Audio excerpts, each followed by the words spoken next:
चलिए मैं आपसे एक सवाल करता हूं कि आप म्यूचुअल फंड में क्यों आए हैं। आपने म्यूचुअल फंड में अपना पैसा क्यों इन्वेस्ट किया है? तो आपका केवल एक ही जवाब होगा कि मेरे को मेंटल पीस चाहिए, मेरे को ज्यादा टेंशन नहीं लेना है स्टॉक मार्केट से रिलेटेड। क्योंकि क्या होता है ना कि अगर हम एक पर्टिकुलर स्टॉक में पैसा इन्वेस्ट करते हैं तो हमें ज्यादा टेंशन लेना होता है, हमें बार बार देखना होता है कि आखिर में जो कंपनी का स्टॉक है वो कितना ऊपर गया, कितना नीचे गया, कब इन्वेस्ट करना चाहिए, कब इन्वेस्ट नहीं करना चाहिए, कब बाहर निकलना चाहिए। ये सारी चीजें हमारे माइंड में चलती रहती हैं अगर हम एक पर्टिकुलर स्टॉक में पैसा इन्वेस्ट करते हैं। बट म्यूचुअल फंड के अंदर हमें इतना सोचना नहीं होता है। म्यूचुअल फंड में एक फंड मैनेजर है जो कि सोचने का काम करता है, वही आपके पैसे को अलग अलग कंपनीज के स्टॉक में इन्वेस्ट करेगा।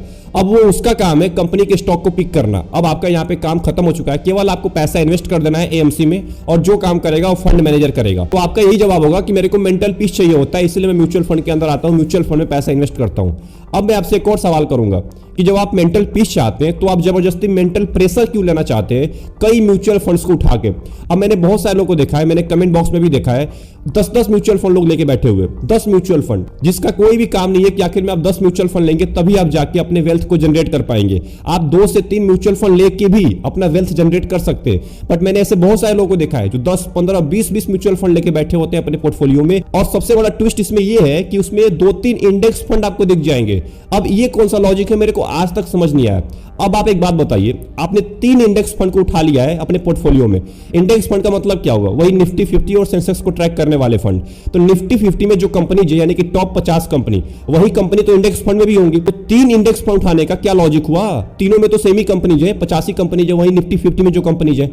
तो ये मेरे को समझ नहीं आता है कि लोग सोचते क्यों नहीं है। उनको बस एक आइडिया लग जाता है कि बस इंडेक्स फंड में पैसा इन्वेस्ट करना है और वो कोई भी इंडेक्स फंड उठा लेते हैं, 3-4 इंडेक्स फंड में पैसा डाल देंगे। अब रिटर्न तो आपको वही मिलने वाला है जो आपको निफ्टी 50 देगा, जो आपको वही 50 कंपनी जो रिटर्न देंगी वही आपको मिलने वाला है। तो 3 म्यूचुअल फंड चूज करने से एक तो आपका फीस ज्यादा लगा, मतलब कि आपको फीस ज्यादा पे करना पड़ेगा, एक्सपेंस रेशियो के मामले में, जीएसटी के मामले में आपको ज्यादा पैसे देने पड़ेंगे। दूसरी चीज, आपको टैक्स ज्यादा देना पड़ेगा क्योंकि तीनों म्यूचुअल फंड का, तीनों इंडेक्स फंड का आपको अलग अलग टैक्स देना पड़ेगा। तो अगर आप भी एक से ज्यादा इंडेक्स फंड में पैसा इन्वेस्ट करते हैं तो मैं आपको बिल्कुल बोलूंगा कि आप उन सारे इंडेक्स फंड को बेच के एक इंडेक्स फंड में पैसे डालिए, क्योंकि एक इंडेक्स फंड आपके सारे मार्केट को कवर करता है, मतलब पूरे के पूरे मार्केट को ही कवर करता है, पूरे मार्केट का रिटर्न मिलता है आपको एक इंडेक्स फंड में। अब मैं आपको एक और चीज बताने वाला हूं, ऐसे भी मैंने बहुत सारे लोगों को देखा है जो एक्टिव म्यूचुअल फंड चूज करते हैं, जिनके पोर्टफोलियो में कई सारे एक्टिव म्यूचुअल फंड है, बट बहुत सारे एक्टिव म्यूचुअल फंड के कंपनीज मिलती जुलती है, मतलब कि एक म्यूचुअल फंड में होल्डिंग्स होती हैं, तो होल्डिंग्स 40-50 कंपनीज होती है उसके अंदर।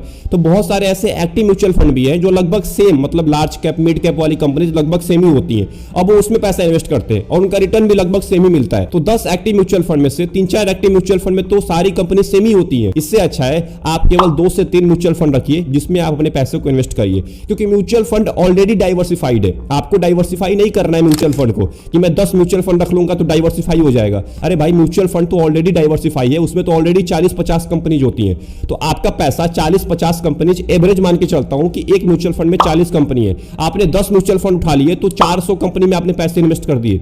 तो 400 कंपनी का मतलब कि आपने पूरे मार्केट को कवर कर दिया है। और पूरे मार्केट का रिटर्न कितना है ये आपको अच्छी तरीके से पता होगा, जो आपको निफ्टी 50 और सेंसेक्स बताता है पूरे मार्केट का रिटर्न, यानी कि वही 12 से लेकर 13% का एवरेज रिटर्न।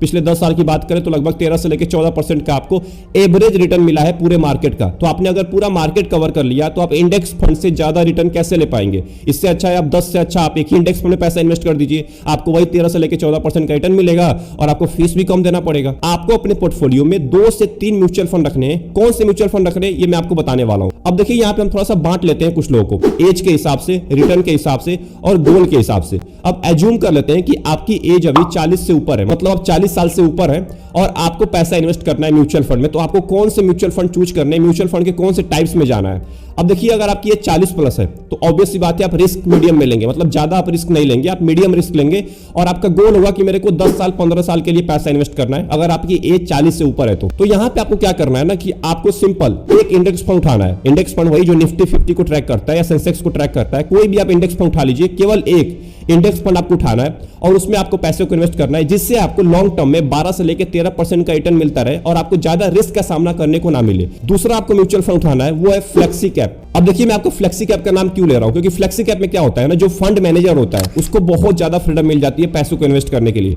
वो आपके पैसे को लार्ज कैप में भी इन्वेस्ट कर सकता है, मिड कैप में भी इन्वेस्ट कर सकता है, स्मॉल कैप में भी इन्वेस्ट कर सकता है, मतलब जितना चाहे उतना इन्वेस्ट कर सकता है। इसमें कोई भी पाबंदी नहीं होती है कि आपको इतना ही पैसा लार्ज कैप में डालना है, ऐसा बिल्कुल नहीं होता है। तो फ्लेक्सी कैप में आपको थोड़ा बहुत रिस्क भी मिल जाएगा और आपको एक अच्छा खासा रिटर्न भी मिल जाएगा। और आपका तीसरा म्यूचुअल फंड होना चाहिए अगर आप 40 साल से ऊपर हैं, वो है ELSS फंड, मतलब कि इक्विटी लिंक्ड सेविंग स्कीम, जिसको हम बोलते हैं टैक्स सेवर फंड। आपके पोर्टफोलियो में टैक्स सेवर फंड जरूर होना चाहिए, क्योंकि आप लॉन्ग टर्म में टैक्स बचा पाएंगे। क्योंकि सेक्शन 80C के तहत आप 1.5 लाख, मतलब अगर आपका एक फाइनेंशियल ईयर में 1.5 लाख का प्रॉफिट हुआ है, तब तक आपको एक भी रुपए टैक्स नहीं देना पड़ेगा ELSS फंड में। एक नुकसान होता है कि आपको 3 साल तक यहाँ पे लॉक इन पीरियड मिलता है, मतलब 3 साल तक आप पैसे नहीं निकाल पाएंगे अगर आपने पैसा इन्वेस्ट करना स्टार्ट कर दिया तो। इसको बोलते हैं लॉक इन पीरियड, जो कि केवल टैक्स सेवर फंड में होता है, यानी कि ELSS फंड में। तो ये 3 म्यूचुअल फंड आपको रखने अपने पोर्टफोलियो में अगर आप 40 से ऊपर है तो। अब बात कर लेते हैं जिनकी एज 25 साल से ऊपर है, जो कि अभी अभी जिनकी जॉब लगी है, या जो स्टूडेंट हैं जो पैसा इन्वेस्ट करना चाहते हैं म्यूचुअल फंड के अंदर, वो कहां से स्टार्ट करें, वो कौन से म्यूचुअल फंड में पैसा इन्वेस्ट करें। अब देखिए, अगर आपकी एज 25 साल से ऊपर है और आपका रिस्क ऑब्वियस सी बात है हाई ही होगा, कि आप अभी जल्दी स्टार्ट कर रहे हैं तो रिस्क हाई ले सकते हैं लॉन्ग टर्म के लिए। तो मैं यहाँ पे एज्यूम कर लेता हूं कि आपका रिस्क जो है वो हाई है, और यहाँ पे मैं गोल की बात करूं तो आप लगभग 20 से लेकर 30 साल के लिए पैसा इन्वेस्ट करना चाहते हैं म्यूचुअल फंड के अंदर। तो आपके लिए कौन सा म्यूचुअल फंड सही रहेगा? देखिए, सबसे पहले मैं इंडेक्स फंड को रखूंगा ही रखूंगा, क्योंकि इंडेक्स फंड एक ऐसा फंड है ना, एक ऐसी कैटेगरी है जिसमें अगर आपने पैसा इन्वेस्ट कर दिया तो आपका पैसा डाइवर्सिफाई भी हो जाता है और आपको रिस्क कम मिलता है, और आपका पैसा पूरा मार्केट में इन्वेस्ट हो जाता है। मतलब जितनी भी मार्केट की टॉप 50 कंपनी है उसमें आपके पैसे को इन्वेस्ट कर दिया जाता है। तो आपको सबसे पहले तो इंडेक्स फंड लेना ही लेना है। जितना भी आप इन्वेस्ट करना चाहते होंगे, 5,000, 10,000, 15,000, आपको उसमें से कुछ पोर्शन इंडेक्स फंड में डालना है। दूसरा आपका म्यूचुअल फंड होगा, वो होगा स्मॉल कैप फंड। आपको स्मॉल कैप फंड यहां पे लेना है, क्योंकि आपको रिस्क भी लेना है। और आप लॉन्ग टर्म में अगर आप स्मॉल कैप को उठा के देखें तो आपको 20% से ऊपर रिटर्न देने वाले बहुत सारे म्यूचुअल फंड है। स्मॉल कैप में आपको बहुत सारी, जैसे एग्जांपल के तौर पे आप निपॉन इंडिया हो गया, क्वांट स्मॉल कैप हो गया, जो कि 20% से ऊपर रिटर्न दे चुके हैं पिछले 10 साल के अंदर में। तो अगर आप चाहते हैं कि लॉन्ग टर्म में मेरे को अच्छा खासा रिटर्न मिले तो आप स्मॉल कैप में जा सकते हैं, क्योंकि आपके पास बहुत ज्यादा टाइम है। अगर शॉर्ट टर्म में आपको वॉलेटिलिटी दिखेगी, मतलब शॉर्ट टर्म में अगर आपको फ्लक्चुएशन दिखेगा, तो लॉन्ग टर्म में आपको एक अच्छा खासा रिटर्न भी मिल सकता है, बट शॉर्ट टर्म में आपको इस फ्लक्चुएशन को बर्दाश्त करना पड़ेगा स्मॉल कैप के अंदर। तीसरा आपका म्यूचुअल फंड होगा, अगर आप 25 साल से ऊपर है तो तीसरा आपका म्यूचुअल फंड है फ्लेक्सी कैप। अब मैं फ्लेक्सी कैप इसलिए ले रहा हूं क्योंकि फ्लेक्सी कैप में फ्रीडम मिलता है। सिंपल बात है, फंड मैनेजर को फ्रीडम मिलता है आपके पैसों को इन्वेस्ट करने के लिए। तो इसमें आपको अगर मार्केट कभी डाउन भी होता है ना, तो फ्लेक्सी कैप आपको उससे ज्यादा रिटर्न देता रहता है। तो ये 3 म्यूचुअल फंड, अगर आप 25 साल से ऊपर है, मतलब 25 साल, 26 साल, 30 साल, तो आप इन 3 म्यूचुअल फंड में जरूर पैसा इन्वेस्ट करिए। आपका पैसा लॉन्ग टर्म में ग्रोथ करने वाला। और एक और मोस्ट इंपॉर्टेंट चीज, इन 3 म्यूचुअल फंड जरूरी नहीं है कि आप तीनों में डाल दीजिए, आप इनमें से 2 चूज कर लीजिए, या अगर आप एक चूज करना चाहते हैं तो एक चूज कर लीजिए। मतलब ये 3 से ज्यादा नहीं होने चाहिए। मैंने आपको मैक्सिमम बताया 3 म्यूचुअल फंड आपके पोर्टफोलियो में होने चाहिए, उससे ज्यादा म्यूचुअल फंड में इन्वेस्ट करने का कोई फायदा नहीं होता है। क्योंकि अगर आपने 3 अच्छे म्यूचुअल फंड चूज कर लिए और इसमें आपने अमाउंट बढ़ा दिया, अब बहुत सारे लोगों के पास ज्यादा अमाउंट होता है, 2-2 हजार रुपए इन्वेस्ट करते हैं, 1,000 रुपए इन्वेस्ट करते हैं, 10 म्यूचुअल फंड में 1,000 रुपए इन्वेस्ट करेंगे, कोई फायदा नहीं होगा। आप 3 म्यूचुअल फंड में 4-4 हजार रुपए इन्वेस्ट कर दीजिए अगर आपके पास ज्यादा पैसा है तो पैसा बढ़ा दीजिए, म्यूचुअल फंड ना बढ़ाइए, पैसा बढ़ाइए। पैसा बढ़ाएंगे तो आपका प्रॉफिट भी बढ़ेगा लॉन्ग टर्म में, अगर आपने 3 म्यूचुअल फंड अच्छे अच्छे चूज किए हैं तो। और मैंने आपको ये भी बता दिया कि कौन से म्यूचुअल फंड कौन से कैटेगरी से उठाना है। म्यूचुअल फंड चूज करना आपका काम है। मेरी वीडियोज आप जाके देख सकते हैं, बहुत सारी वीडियोज आपको मिल जाएंगी। पिछली वीडियो मैंने बनाई है फ्लेक्सी कैप के ऊपर, आप उसको भी जाके वॉच कर सकते हैं। आपको आई बटन पे या तो डिस्क्रिप्शन में आपको लिंक मिल जाएगा। अब बढ़ते हैं इस वीडियो के कंक्लूजन की तरफ कि आखिर में इस वीडियो का कंक्लूजन क्या निकला। अब सिंपल सी बात है, अगर आपको स्टॉक मार्केट के बारे में कुछ नहीं पता है, आज से पहले आपने सोचा भी नहीं था कि मैं स्टॉक मार्केट में पैसा इन्वेस्ट करूंगा, बट आपने कहीं से वीडियो देख लिया या आपने कहीं से किसी से सुन लिया कि आप म्यूचुअल फंड में पैसे डालिए, तो आपके माइंड में आया कि मैं कहां डालूं म्यूचुअल फंड में, कौन सा ऐसा फंड है जिसमें मैं पैसा इन्वेस्ट करूं। तो आपको मैं एक ही सजेशन दूंगा कि आप इंडेक्स फंड में चले जाइए आंख बंद करके, क्योंकि इंडेक्स फंड में आपको एक एवरेज रिटर्न मिलता है और आपको ज्यादा रिस्क का भी सामना नहीं करने को मिलता है। क्योंकि यहां पे क्या होता है ना कि 13 से लेकर 14% का एवरेज हाई रिटर्न आपको मिलता रहता है। और सबसे मोस्ट इंपॉर्टेंट, जैसे जैसे इंडिया ग्रो करेगा, जैसे जैसे इंडिया ग्रो करेगा वैसे वैसे आपका पैसा भी ग्रो करेगा। और इंडिया आज के टाइम पे ग्रोइंग फेज पे ही है, तो इंडिया ग्रो करेगा तो आपका पैसा भी ग्रो करेगा। वो 50 कंपनी बढ़ेंगी तो आपका पैसा भी बढ़ेगा। और यहाँ पे एक और बेनिफिट होता है, उस निफ्टी 50 में से अगर वो 50 कंपनी में कोई भी अगर परफॉर्मेंस नहीं दे रही है तो 50 की लिस्ट से बाहर आ जाती है,